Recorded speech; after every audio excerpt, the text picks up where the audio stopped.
समझाए भी हम इनको, बड़े भाई दिनेश लाल यादव जी को हम समझाए भी। अब अर्धांगिनी हो गई है, तो वहीं पे रामभद्राचार्य जी बहुत ही चुस्की लेते हैं कि अच्छा तब तो हमार पुतौह हो गई। अपने घर की महिलाओं को आप धोखा दे रहे हैं, देश की आधी आबादी को आप धोखा दे रहे हैं। गुरु चेला का रिश्ता है, वहाँ पे उनको डांटना चाहिए कि ऐसा गलती तुमने क्यों किया। बताइए उन बच्चों को आप क्या मुंह दिखाइएगा। आजमगढ़ के सम्मानित मतदाता आज क्या फील कर रहे हो। शक था हमेशा ये जोड़ी सुपर डुपर हिट था, अमरपाली जी और निरहुआ जी। आपने उनको ठगा हुआ फील क्यों कराया। देखिए सबसे पहले कि जीवन की इस नई पारी के लिए शुभकामना ही अब देंगे। ब्याह कर ही लिए तो हम क्या कर सकते हैं। पहले भाई समझा भी सकते थे कि हाँ भाई बाल बच्चा जवान हो गया मत कीजिए, लेकिन अब जब कर ही लिए तो हम तो शुभकामना न देंगे।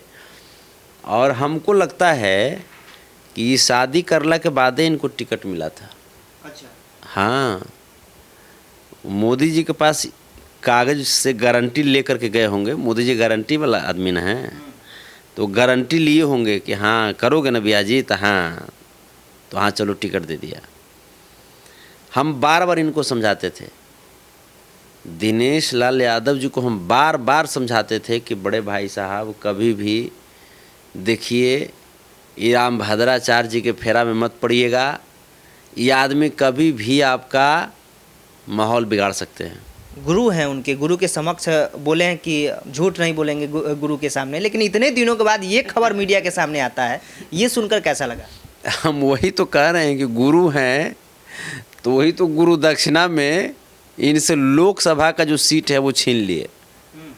मतलब चुनावी असर पड़ने वाला है इससे। बिल्कुल, क्यों नहीं असर पड़ेगा, क्यों नहीं असर पड़ेगा। आप अपने घर की महिलाओं को आप धोखा दे रहे हैं, देश की आधी आबादी को आप धोखा दे रहे हैं। ये तो गलत बात है ना। आप उन बच्चों को आप क्या मुंह दिखाइएगा। आप ये तो गलत बात है ना।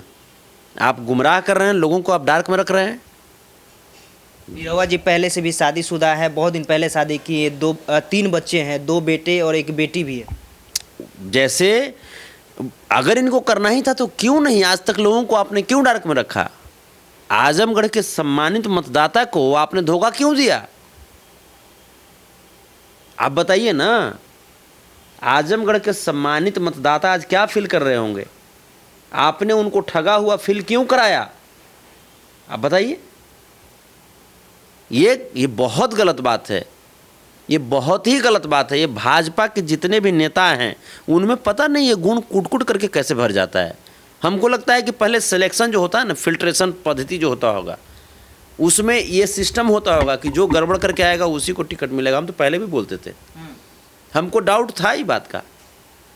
हम समझाए भी हम इनको, बड़े भाई दिनेश लाल यादव जी को हम समझाए भी कि देखिए कहीं चल जाइएगा ओझा पर मत जाइएगा। 2 गो प्राणी जो इस देश में है, 2 गो प्राणी केंद्र के सत्ता में और 2 गो प्राणी साधु अवस्था में, ये दोनों प्राणी कितना के जीवन बर्बाद कर देंगे।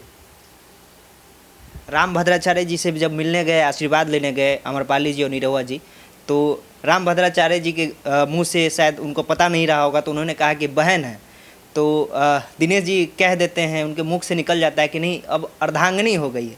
तो वहीं पे रामभद्राचार्य जी बहुत ही चुस्की लेते हैं कि अच्छा तब तो हमार पुतौह हो गई, इतना गड़बड़ हो गया क्या, इस टाइप से उनका लहजा था। ये सब वो गड़बड़ खुद रामभद्राचार्य जी गड़बड़ आदमी हैं।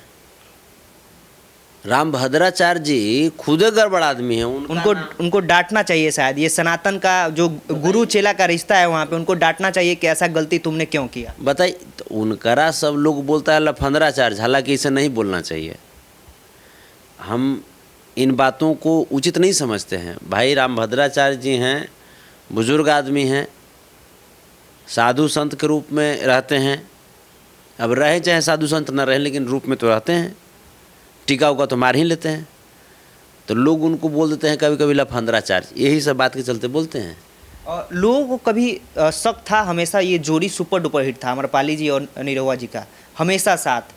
कभी भी अपने पत्नी जो ओरिजिनल पत्नी है निरहुआ जी का, उनके साथ कभी सामने नहीं आया, मीडिया फेस नहीं की, लेकिन ये दोनों हर पल मुझे लगता है साथ में ही रहते हैं, साथ में ही। अब आके पता चलता है ये दोनों पति पत्नी हैं। तो ये कैसा लगा कि जो पहले पत्नी है उनको उस टाइप का दर्जा नहीं मिल रहा है, क्योंकि जब अमरपाली दुबे सामने आ सकती है तो वो क्यों नहीं।